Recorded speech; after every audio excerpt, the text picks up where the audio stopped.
నవరాత్రుల్లో 4వ రోజు అమ్మవారు లలితాదేవిగా కనిపిస్తారు. మన్మధుడి బూడిద నుండి బండాసురుడు అని రాక్షసుడు పుడతారు. ఆ రాక్షసుడు దేవతల మీద యుద్ధానికి వెళ్తారు, అందరినీ ఊడిస్తారు. దేవతలందరూ ఒక చిద్యాగం చేస్తారు. చిదగ్ని కుండం నుంచి లలిత అమ్మవారు ఆవిర్భవిస్తారు.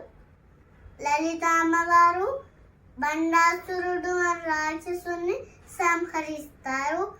దేవతలందరూ సంతోషించి అమ్మవారిని కన్న తల్లిలా భావించి శ్రీమాత అని పిలుస్తారు.